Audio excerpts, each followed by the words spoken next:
Siang, nama saya Felix. Dalam kesempatan kali ini saya akan mempresentasikan mengenai perwalian dan pengangkatan anak. Perwalian dan pengangkatan anak ini merupakan tugas dari hukum adat. Yang pertama ada perwalian anak. Pengertian perwalian adalah pengawasan terhadap anak yang di bawah umur yang tidak berada di bawah kekuasaan orang tua. Anak yang berada di bawah perwalian adalah anak sah yang kedua orang tuanya telah dicabut kekuasaannya sebagai orang tua, anak sah yang orang tuanya telah bercerai, dan anak yang lahir di luar perkawinan. Kemudian ada 3 macam bentuk perwalian, yaitu perwalian oleh suami atau istri yang hidup lebih lama. Yang kedua, perwalian yang ditunjuk oleh bapak atau ibu dengan surat wasiat atau akta tersendiri. Yang ketiga, perwalian yang diangkat oleh hakim yang ditunjuk seorang wali oleh pengadilan.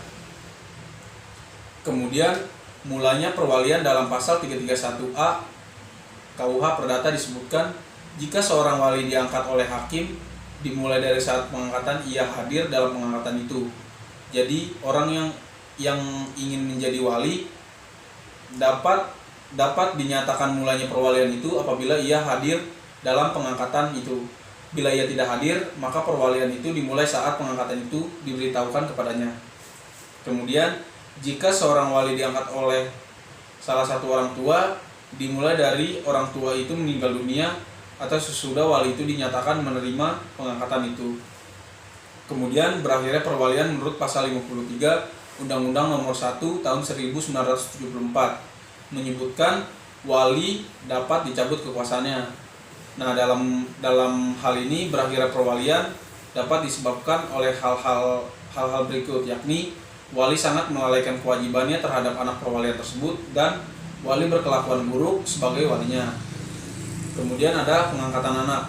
Pengertian pengangkatan anak adalah suatu perbuatan pengambilan anak orang lain ke dalam keluarga sendiri, sehingga antara orang yang mengangkat anak dan anak yang diangkat tersebut timbul hubungan hukum kekeluargaan sama seperti orang tua dengan anak kandungnya sendiri.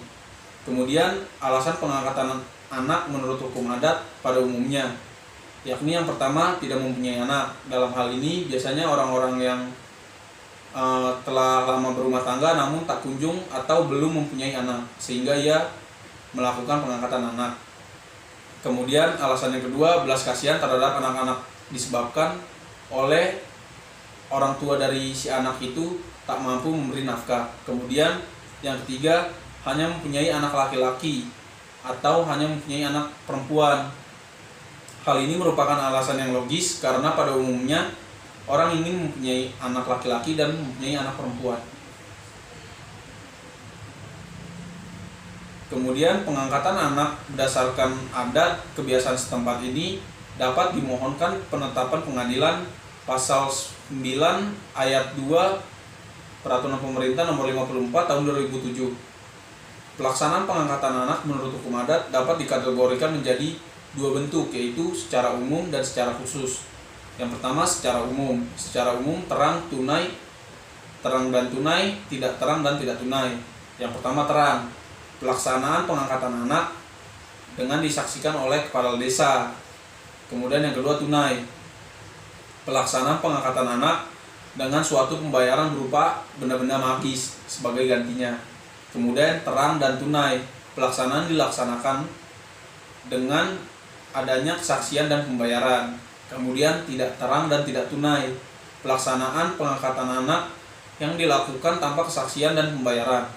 Kemudian secara khusus dapat terjadi dengan bermacam-macam hal, yaitu mengangkat anak tiri karena tidak mempunyai anak. Hal ini terjadi di daerah Kalimantan pada suku Manyan Siang Dayak yang disebut ngungkup anak. Yang kedua, mengangkat anak dari istri kurang mulia. Hal ini terjadi di daerah Bali. Oleh karena itu harus dilakukan dengan mengadakan upacara besar. Dalam hal ini mengangkat anak dari istri yang kurang mulia karena pada masyarakat Bali ada sistemnya tahta. Kemudian yang ketiga, mengangkat anak perempuan supaya dapat mewaris. Dalam hal ini terjadi di daerah Lampung yang mempunyai masyarakat patrinetial yang mempunyai sistem mayorat. Maka hal ini terjadi dengan melakukan pengangkatan anak dengan cara tambik anak atau tegak tegi. Sekian dari penjelasan saya, kurang lebihnya mohon maaf. Saya ucapkan terima kasih.